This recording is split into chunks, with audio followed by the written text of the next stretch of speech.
Manuel Valls, bonjour. Bonjour, Manuel Valls, vous êtes aujourd'hui député de l'Essonne. Vous n'avez pas pris la parole depuis la primaire de la gauche. Vous le faites ce matin. Ma première question est simple. La faiblesse de Benoît Hamon nécessite de prendre ses responsabilités. C'est ce que vous avez dit hier à vos soutiens.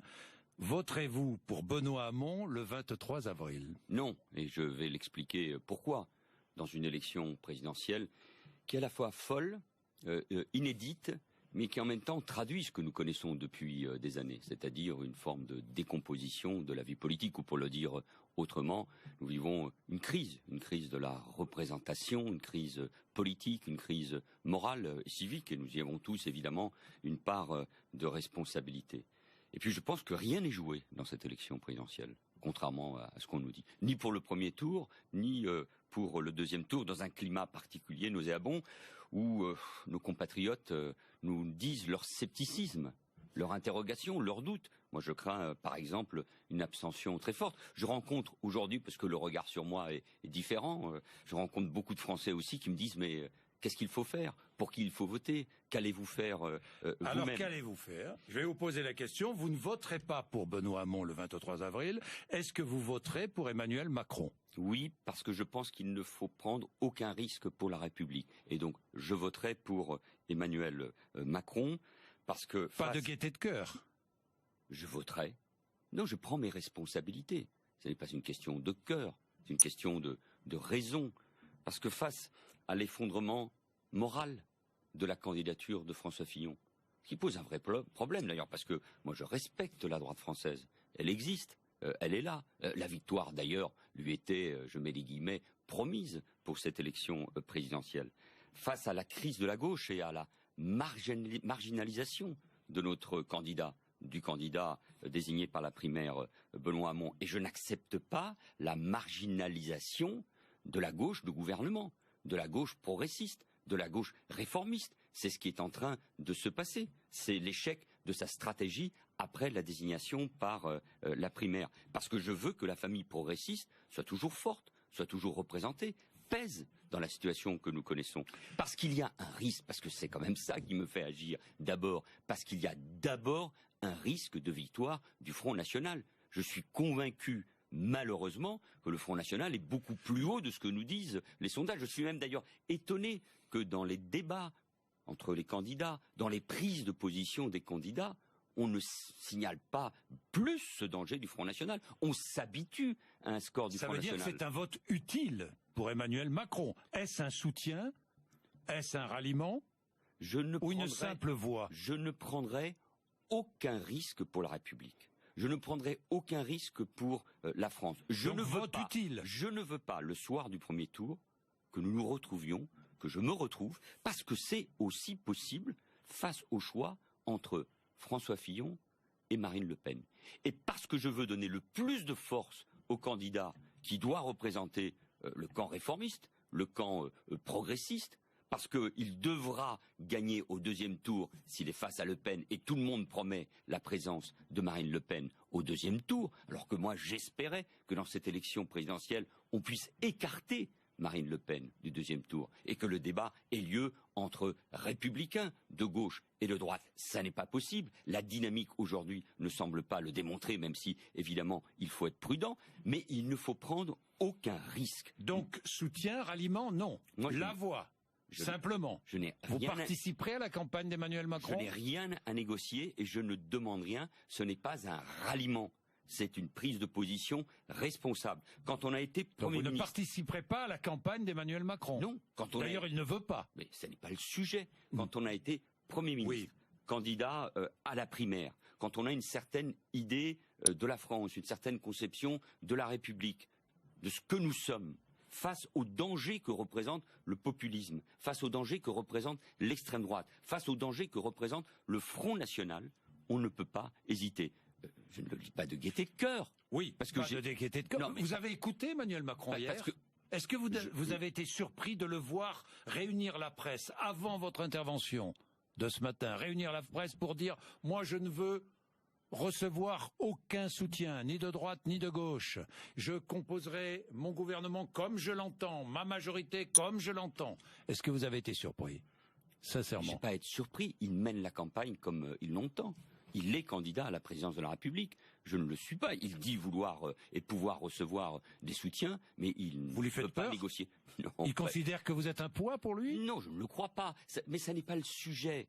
Le sujet, c'est la France et ce que nous voulons pour les années qui viennent. Jean-Jacques Bourdin, quoi qu'il arrive, le Front National, présent au deuxième tour, et en espérant qu'il ne l'emporte pas. Et je continuerai à m'engager toujours contre l'extrême droite. Mais cette extrême droite pèsera lourdement dans les années qui viennent. Pèsera sur la droite française, qui va chercher sa stratégie face au Front National, pèsera sur le pays. Gouverner la France, j'en ai l'expérience. C'est difficile. On peut gagner, mais ensuite il faut réussir. Et il faut gouverner. Aujourd'hui, le temps n'est pas celui de la négociation, de la discussion. Emmanuel Macron n'est pas encore qualifié pour le deuxième tour. Il n'est pas élu encore aujourd'hui président de la République. Je me permets de le rappeler à chacun. Donc, moi, je joue mon rôle. Et à lui en particulier. Je joue mon rôle. Je dis que je voterai pour Emmanuel Macron parce que je ne veux prendre aucun risque dès le premier tour de l'élection présidentielle. Tout le monde dit, y compris à gauche, bien sûr, le soir du premier tour, nous prendrons nos responsabilités, nous appellerons à voter pour Emmanuel Macron s'il est face à l'extrême droite, si c'est ce scénario qui s'impose. C'est celui, pour le moment, promis par les sondages, mais je dis attention. Et si François Fillon était face à Le Pen, je prendrais évidemment je prendrais mes responsabilités, tout en sachant que pour beaucoup d'électeurs de gauche, et tout simplement pour beaucoup de Français, vu ce qui se passe, ça serait extrêmement... Vous voteriez François Fillon? Je l'ai déjà dit, Jean-Jacques Bourdin, Premier ministre, quand dans 3 régions, il a fallu prendre ses responsabilités et appeler à voter pour Xavier Bertrand, pour le président Richer de la grande région Est, ou pour Christian Estrosi, je n'ai pas hésité un seul instant face à l'extrême droite. Et d'ailleurs, les électeurs de gauche ont parfaitement entendu le message qui fut le mien, qui fut le nôtre à l'époque, parce que le Parti socialiste a pris aussi ses responsabilités. Donc face à l'extrême droite, je prends toujours mes responsabilités. Mais parce que je veux éviter ce scénario, parce que je pense que la candidature de François Fillon est la plus mauvaise possible, notamment sur le plan moral, face à l'extrême droite, parce qu'il y aurait un risque majeur. Je vais y revenir. Je veux que, au fond, cette élection présidentielle, qui est d'abord une élection de premier tour, je veux dire clairement les choses dès le premier tour. Je pense que c'est clair, ça n'est pas un ralliement, c'est le choix de la raison. Bon, et puis par ailleurs, évidemment, avec Emmanuel Macron, fort heureusement, il y a beaucoup de points communs. Mais ça n'est pas le sujet. Et on verra ensuite pourquoi. Parce que nous sommes dans un moment de recomposition. Et bien sûr, après, il faudra une majorité. Alors je vais une majorité présidentielle cohérente. Emmanuel Macron vient de réagir, il est sur Europe 1. Je le remercie, a-t-il déclaré. Ça traduit que les primaires n'étaient pas en situation de rassembler la gauche. Les sociaux-démocrates sont donc prêts à se mettre dans ma démarche. Je serai le garant du renouvellement des visages. Voilà ce qu'il vient de déclarer. La primaire n'était pas en situation de rassembler la gauche? À l'évidence. Vous savez, moi j'étais opposé à l'organisation de la primaire pour un candidat, pour le président de la République sortant. Vous souhaitiez une candidature du président de la République? Je l'avais dit il y a un peu plus d'un an. Il a fait un autre choix. Emmanuel Macron l'a trahi? Tous ces mots, parce qu'ils vont être prononcés dans la journée, ont été dits. Oui, mais fort heureusement, dans la situation qui est la mienne aujourd'hui. Je n'ai pas parlé depuis le résultat de la primaire, depuis ma défaite à la primaire. Et je ne parlerai pas d'ici le premier tour de l'élection présidentielle.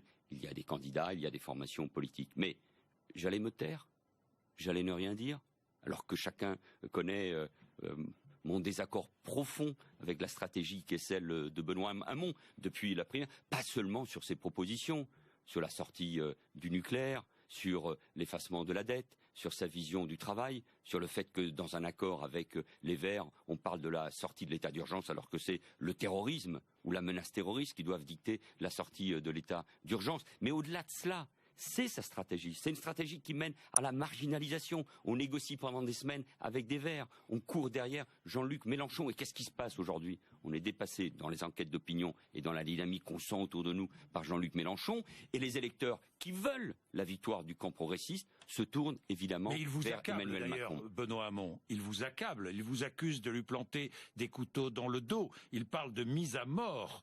Vous seriez un cacique qui veut rester au pouvoir. Mais moi je ne demande rien. J'ai gouverné, des ministres de l'Intérieur, Premier ministre. J'aurais beau jeu, Jean-Jacques Bourdin, d'abaisser le débat et de dire c'est quand même assez drôle de recevoir des leçons de trahison de la part de ceux qui ont voulu faire voter des motions de censure contre leur propre gouvernement ou qui n'ont pas voté des textes de loi essentiels dans le cadre de ce quinquennat. Mais nous avons eu ce débat au moment de la primaire. Ces mots, ils sont faits pour blesser. Ce n'est pas de ma responsabilité si aujourd'hui Benoît Hamon est à 10% dans les sondages. Ce qui vous intéresse, c'est de pourrir la campagne de Benoît Hamon. J'ai même entendu cela dans la bouche de Cécile Duflot. Elle-même. Mais tout cela n'a aucun sens et tout cela est ridicule.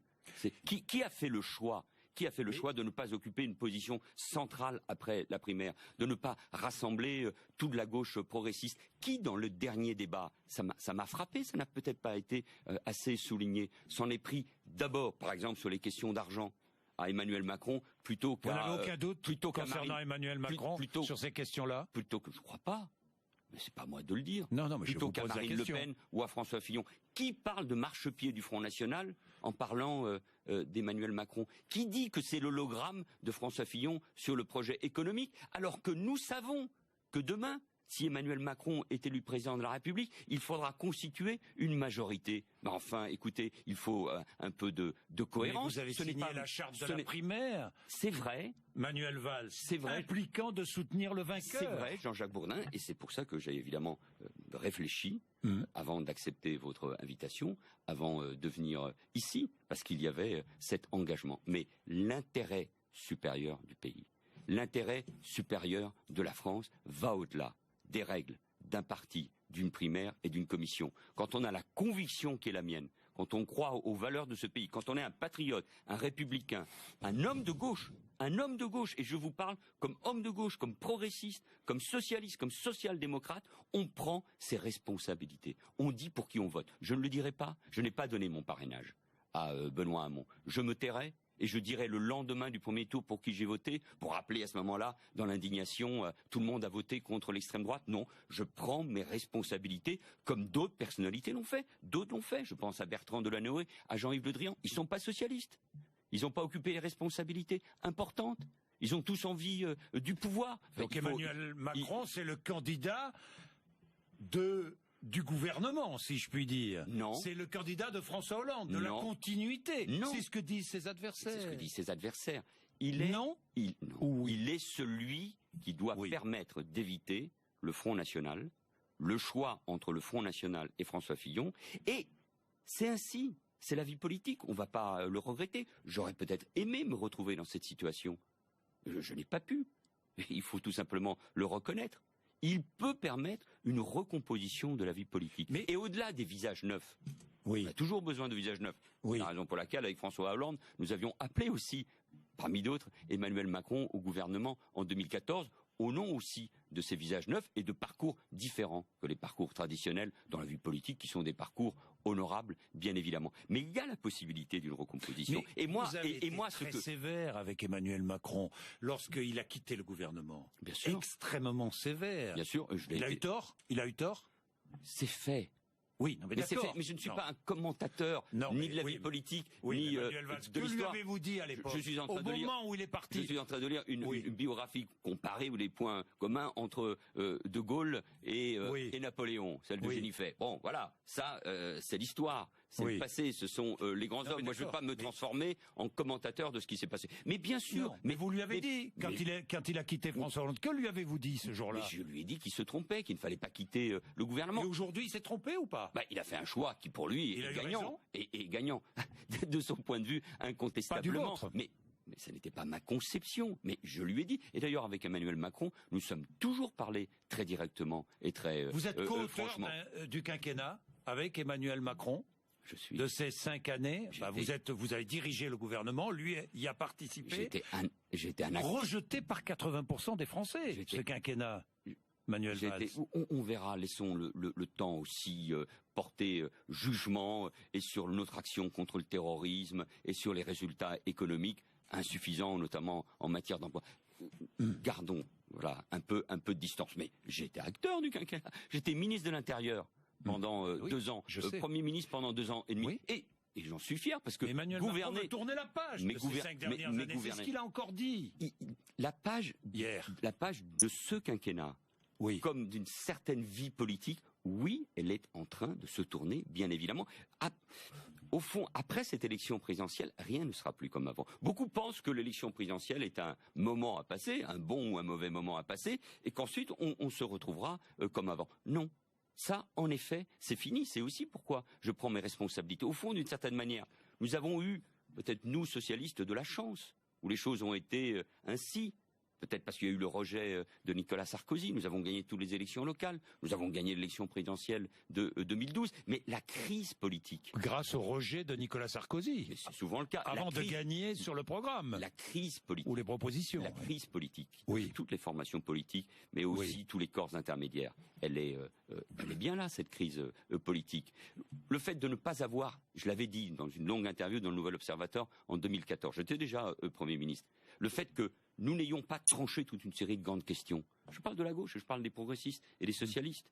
Sur l'identité, sur l'économie, sur le rôle de l'État, sur la fiscalité, sur le niveau de décentralisation. Le fait de ne pas l'avoir fait avant 2012 a fait éclater toutes les contradictions. Elles nous ont empêchés de gouverner dans la cohérence pendant 5 ans, puisque une partie des députés socialistes n'ont pas voté les textes essentiels du quinquennat. Elles ont d'une certaine manière empêché François Hollande d'être candidat. Elles m'ont empêché de l'emporter dans cette primaire qui s'est retrouvée réduite à ceux notamment qui portaient un jugement très sévère à l'égard non seulement du quinquennat, mais qui ne voulaient, au fond, pas gagner, qui voulaient un projet comme ça, mais qui ne voulaient pas gagner. Donc, pour l'avenir, il faut en effet de la cohérence. Et de cette majorité. Et moi, je veux que dans cette majorité présidentielle demain, mais vous participerez à une majorité présidentielle éventuelle derrière Emmanuel Macron s'il est élu président de la République. Il faut être qualifié au deuxième tour, il faut l'emporter au deuxième tour.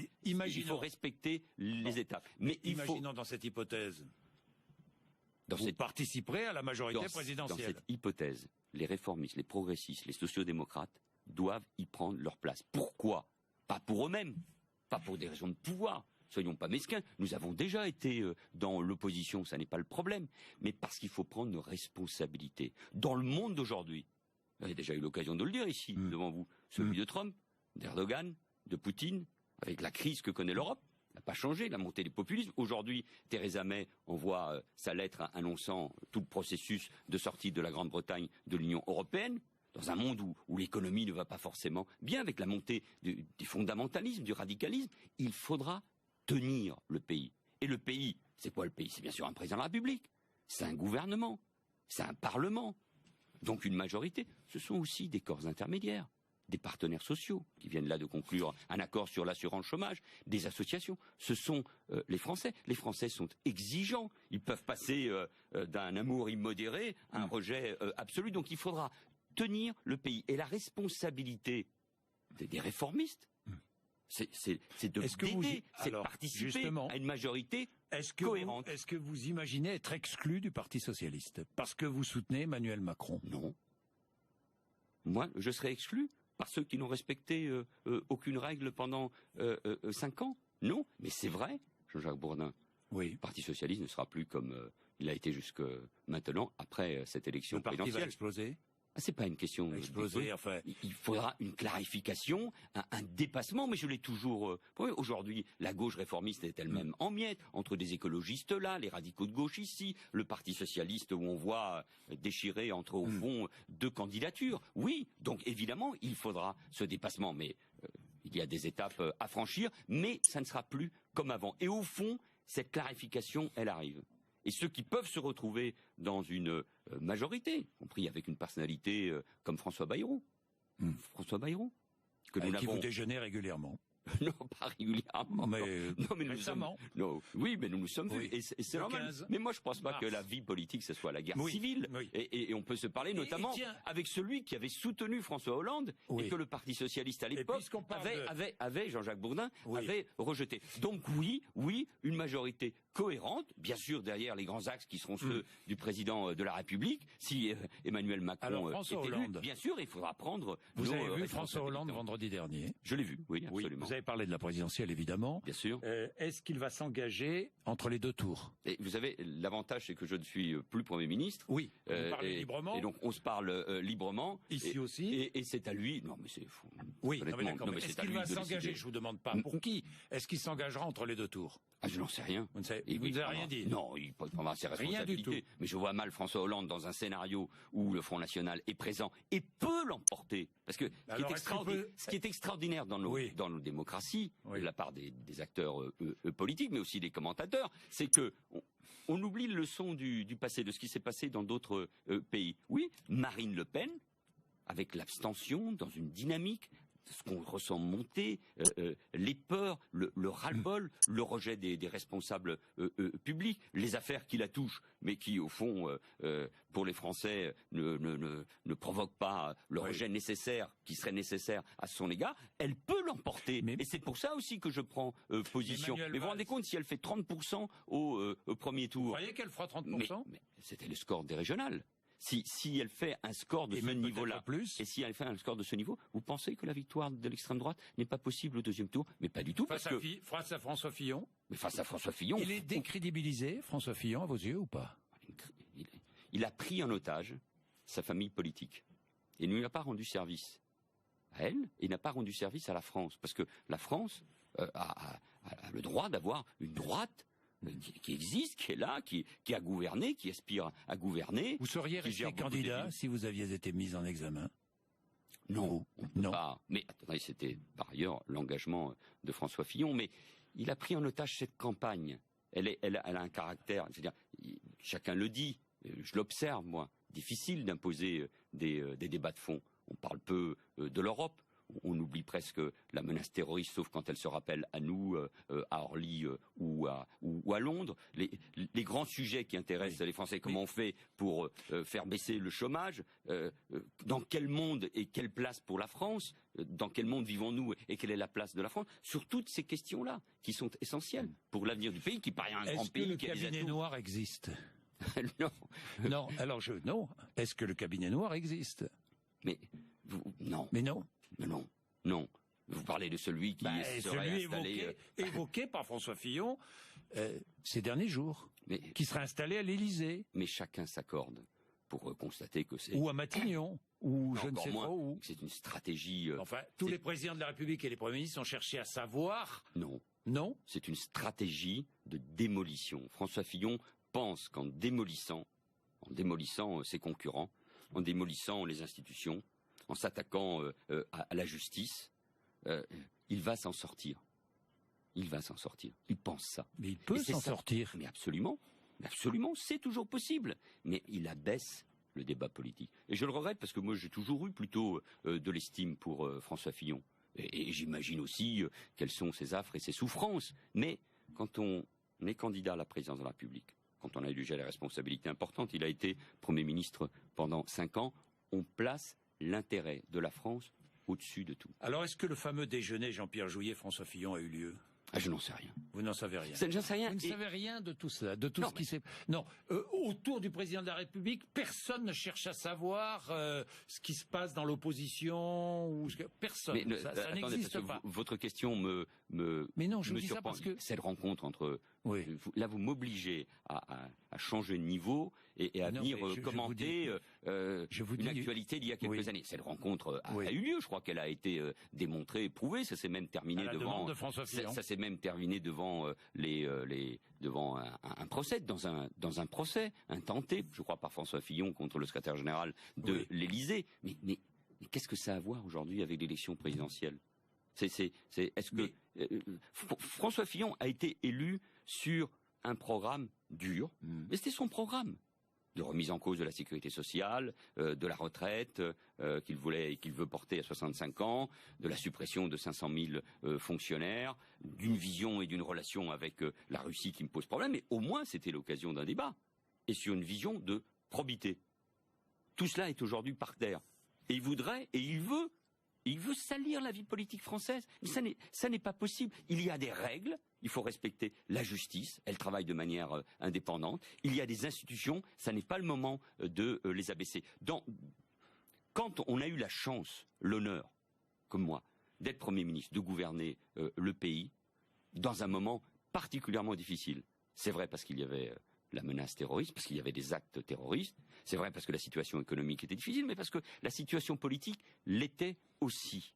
Eh bien, avec le recul nécessaire, on a une seule boussole, la France. Et moi, je demande à chacun aujourd'hui d'être à ce niveau de responsabilité. Bon, vous n'avez pas regardé le match France-Espagne hier soir? Non, j'ai pas regardé.